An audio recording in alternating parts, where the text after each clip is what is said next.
annual 9/11 commemoration ceremony. Please take this time to join us in remembering those who lost their lives 20 years ago. At this time, we would like to recognize the members of our armed forces present today.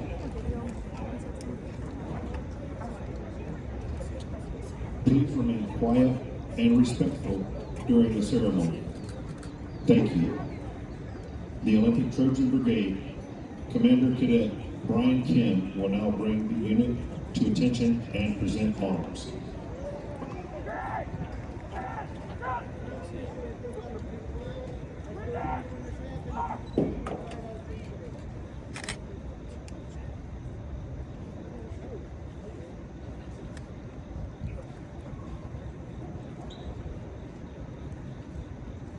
Ladies and gentlemen, please rise and place your hand over your heart for the playing of the national anthem.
Thank you. You may be seated.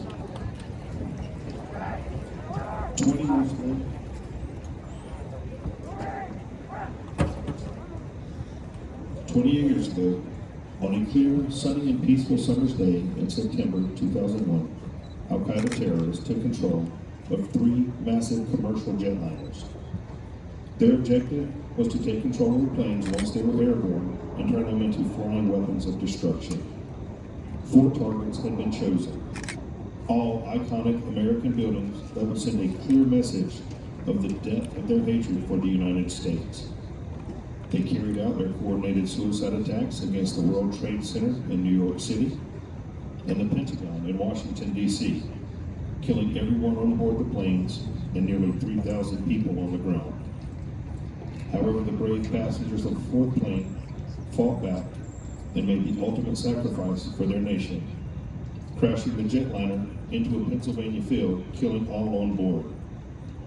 In response to the attack, President George Bush addressed the mortified nation.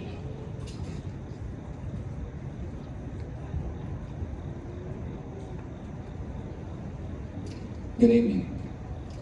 Today, our fellow citizens, our way of life, our very freedom came under attack in a series of deliberate and deadly terrorist acts. The victims were in airplanes, were in their offices, secretaries, businessmen and women, military and federal workers, moms and dads, friends and neighbors. Thousands of lives were suddenly ended by evil, despicable acts of terror. The pictures of airplanes flying into buildings, fires burning, huge structures collapsing, have filled us with disbelief, terrible sadness, and a quiet, unyielding anger. These acts of mass murder were intended to frighten our nation into chaos and retreat. But they have failed. Our country is strong. A great people has been moved to defend a great nation. Terrorist attacks can shake the foundations of our biggest buildings, but they cannot touch the foundation of America. These acts shatter steel, but they cannot dent the steel of American resolve. America was targeted for attack because we're the brightest beacon for freedom and opportunity in the world. And no one will keep that light from shining. Today, our nation saw evil, the very worst of human nature. And we responded with the best of America, with the daring of our rescue workers, with the caring for strangers and neighbors who came to give blood and help in any way they could. Immediately following the first attack, I implemented our government's emergency response plans. Our military is powerful and it's prepared. The emergency plans are working in New York City and Washington, D.C. to help coordinate rescue efforts.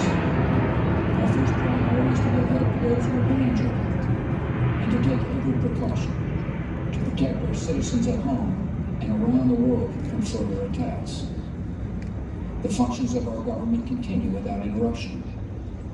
Federal agencies in Washington, which had to be evacuated today, are reopening for essential personnel tonight and will be open for business tomorrow.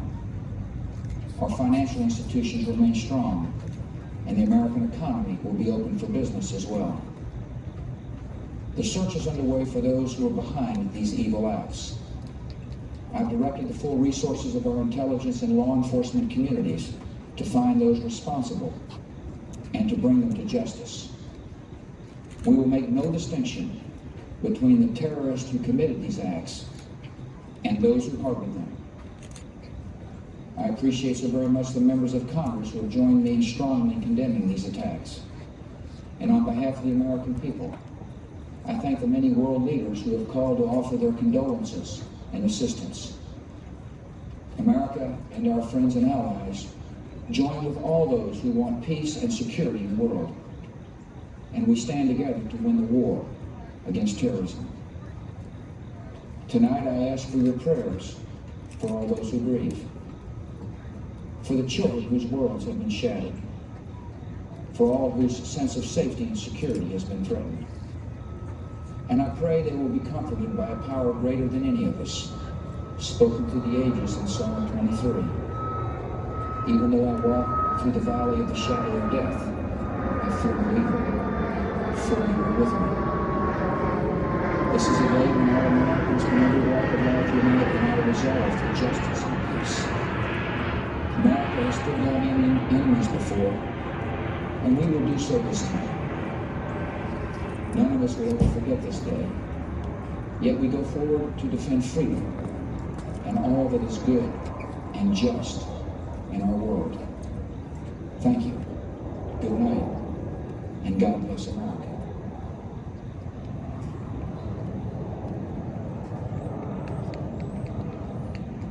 At this time, Principal Jones will say a few words.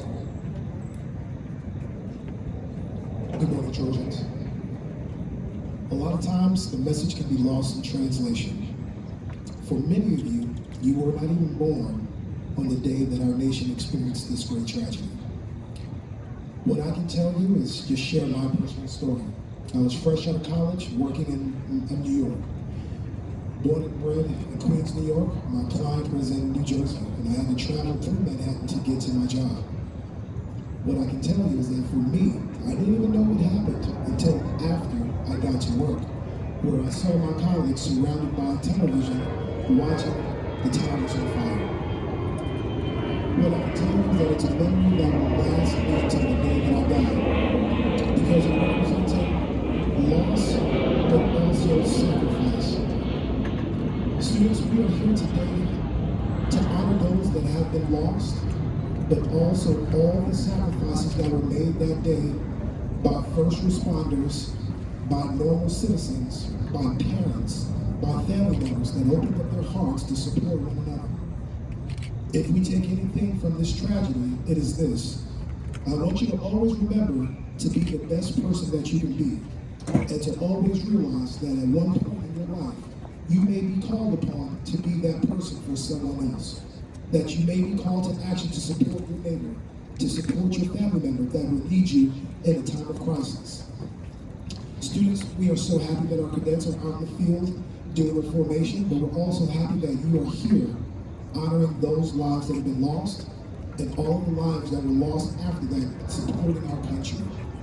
So students, we appreciate you, and always remember that this day will be a day that we have to remember as a country, so that we can remember who we are as a nation, and to always be the best versions of ourselves.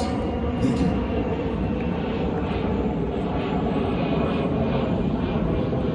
At this time, our reading speech was prepared by Lieutenant Colonel Neal. 20 years ago, I got up, much like I did every workday, and prepared myself for work. I was an analyst for the Joint Chiefs of Staff in the Pentagon. Being careful to make as little noise as possible, I cleaned up, dressed in the dark, and slipped out the door. Most of you can appreciate this. You see, I didn't want to wake my family so early. 5 a.m. does come very early. I wanted them to be able to sleep as long as they could. I wanted them to be able to start their day fresh and happy. That day, thousands of parents most likely did the same thing. So, I might have had the luxury of getting to take my children to an early daycare, grandparents, or friends. However, the little ones left behind would likely be groggy and quickly return to their slumber, forgetting what just happened. And just like many other moms and dads, I got to work that day and turned on my computer and started to prepare for my morning meeting. As the meeting time approached, I was told that a plane flew into the World Trade Center. Not knowing what was occurring, I went to see how a pilot could be incompetent enough to fly into the Trade Center. As I stood there watching in amazement, I saw the second plane hit. At that time, we knew that our nation was under attack. Upon seeing the events unfold, I called my wife to have her turn on the TV and watch what was happening. She too looked on in total horrifying amazement. After a short discussion, I hung up and went back to work. A short time later, my wife called me back and told me that the news was reporting that there was an attack on the Pentagon by a bomb. I had her stay on the phone and went to check the situation, and I found out that indeed the Pentagon was attacked and told that I would contact her later. I've been asked, why didn't you hear or feel the explosion? Well, the Pentagon takes up 29 acres. The corridors are a total of 17.5 miles long. While the building provides a gross floor area of 6,500,000 square feet, which is more than the Empire State Building, the center courtyard alone covers 5 acres. After hanging up the phone with my wife, everything became a bit chaotic. As military men and women, we quickly adjusted and went through our emergency procedures and exited the building as practice. As expected, on the side of the building where the plane hit, personnel responded with many heroic acts. I was fortunate that day. I was on the east side of the Pentagon, opposite of the impact. I was fortunate that I moved from the impact area the month before the attack. I was fortunate that my wife almost immediately knew that I was alive, because all communication went out immediately after I talked to her. I was fortunate. You see, that day, too many wives and families were not fortunate. Some were unfortunate because they were not able to find out that their loved ones survived until late that day or the next. They lived in a constant state of panic until they found out. Unfortunately, some didn't get a phone call at all, but a visit. A visit from a policeman, a social worker, a military officer telling them that their family's tragic loss. That day, tragically and abruptly changed the lives of those families. It also forever dramatically changed America. I'd like to quote our Commander-in-Chief from that day. These acts of mass murder were intended to frighten our nation into chaos and retreat, but they have failed. Our country is strong.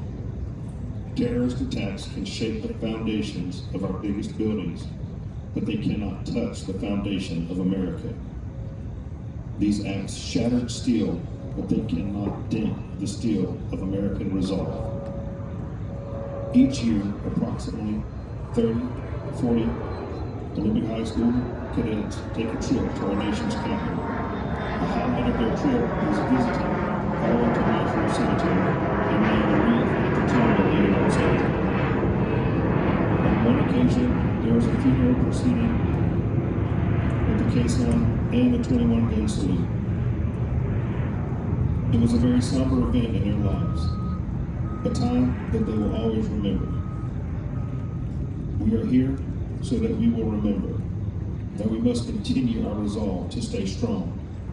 As time marches on and the time for me at the Big O comes to a close, I wonder, will we remember? Or will Olympics or your legacy be? Will we remember? Will we let our fallen die in vain? Will we remember?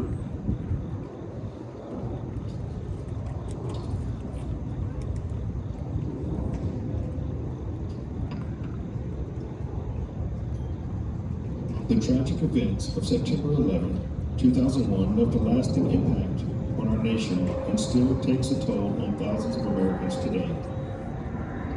Mothers, fathers, sisters, brothers, sons, daughters, husbands, and wives, all lost. In this interview, Beverly Eckert, a prominent spokeswoman for the families of 9/11 victims, remembers the last conversation she had with her husband Sean, who died in the 9/11 attacks.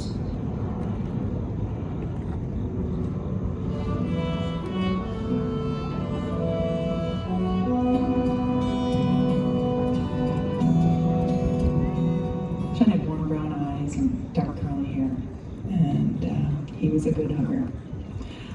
We met when we were only 16 at a high school dance. When he died, we were 50. It's about 9:30 a.m. when he called. And he told me he was on the 105th floor, and he'd been trying to find a way out. And he told me that he hadn't had any success, and now the stairwell was full of smoke. And he asked if it would for him to breathe. And he pressed for him and said,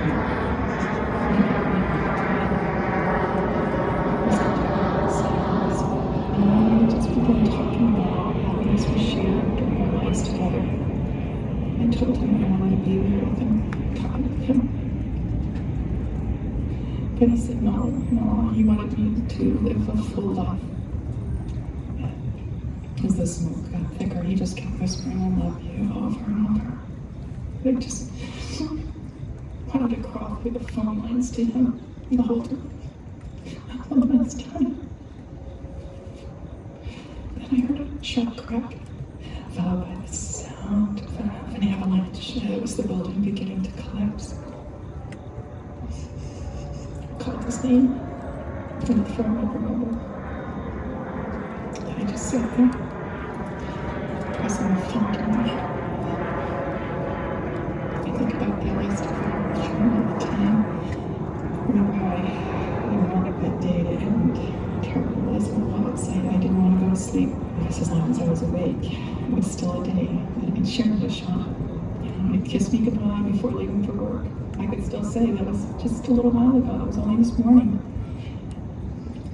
And looking back on all that has happened since he died, and the causes I fought for, and the things I've done, I just think of myself as living life for both of us now. And I like to think that Sean would be proud of me.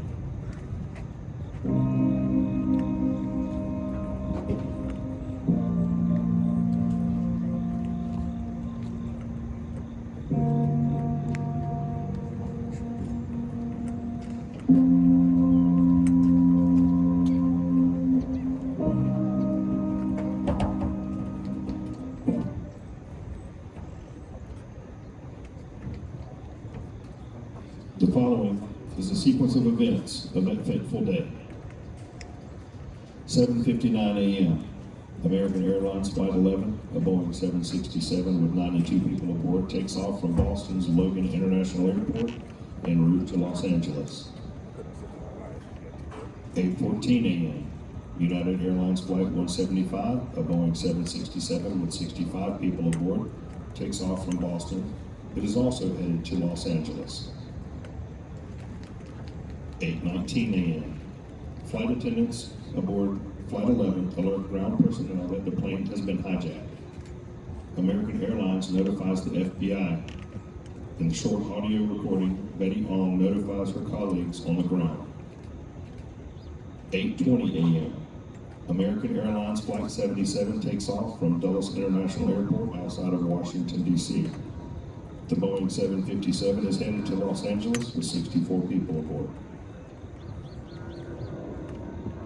8:41 a.m. United Airlines Flight 93, a Boeing 757 with 44 people aboard, takes off from Newark International Airport en route to San Francisco. 8:46 a.m. Muhammad Atta and the other hijackers aboard American Airlines Flight 11 crashed the plane into floors 93 through 99 of the North Tower of the World Trade Center, killing everyone on board and hundreds inside the building. 9:03 a.m. Hijackers crashed United Airlines Flight 175 into floors 75 through 85 of the World Trade Center's South Tower, killing everyone on board and hundreds inside the building. 9:37 a.m. Hijackers aboard Flight 77 crashed the plane into the western facade of the Pentagon in Washington, D.C., killing 59 aboard the plane and 125 military and civilian personnel inside the building. 9:42 a.m. For the first time in history, the FAA grounds all flights over or above the continental United States. Some 3,300 commercial flights and 1,200 private planes are guided to airports in Canada and the United States over the next 2.5 hours. 9:59 a.m. The South Tower of the World Trade Center collapses.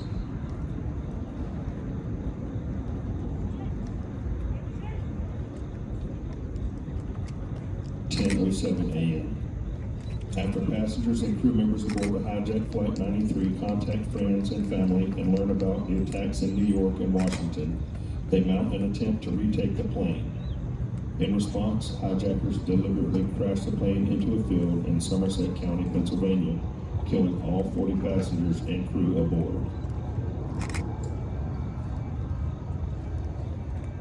10:28 a.m.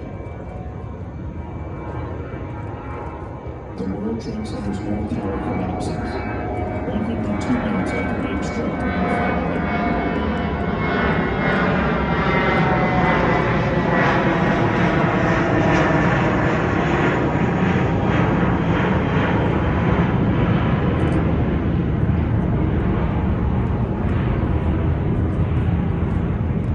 Today, we the students, staff, faculty, and administration pay tribute to those who risked their lives during that day to save the lives of others. We honor the lives of first responders, the firefighters, the police officers, and the paramedics who risked their lives to save those in the burning towers, to ensure the safety of those around the towers, and to save the lives of countless others. Today, we honor their memory. Today, we remember those who died on this tragic, catastrophic day. All the innocent lives lost, all of the brothers, sisters, mothers, fathers, friends, husbands, wives, sons, daughters, and countless others lost in this long time.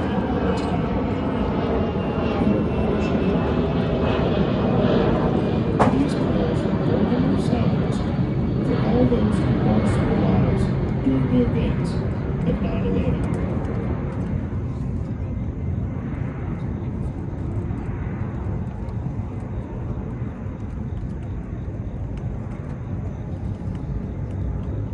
At this time, the JROTC Brigade staff is setting a wreath at the state flags where the victims lost their lives: Pennsylvania, Virginia, and New York.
Ladies and gentlemen, please stand, remove your hats, and put your hand over your heart, and turn your attention to the lowering of the national colors to half-staff to your left, along with the playing of taps.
Thank you for coming to Lincoln High School's annual 9/11 commemoration ceremony. At this time, teachers, you may return to class with your students.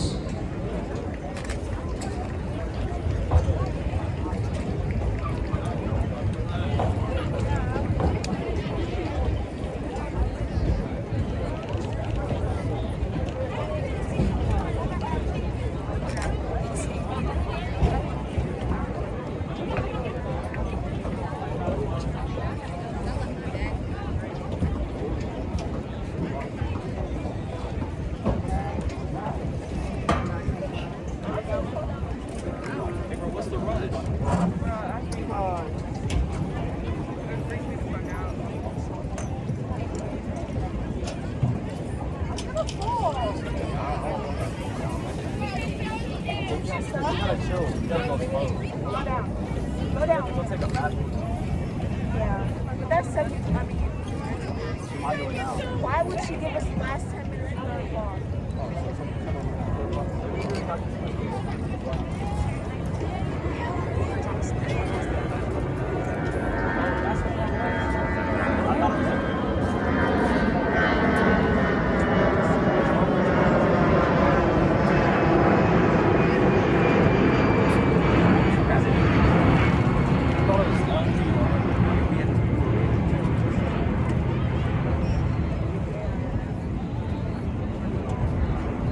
Nah, you slipping along, man.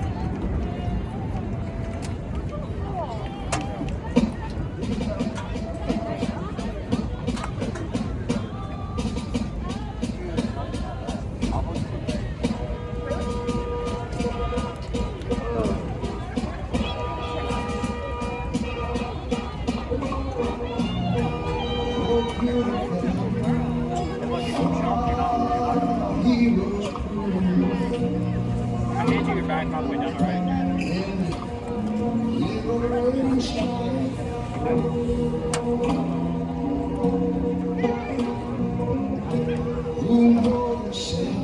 I don't know why I got my book back. That shit heavy.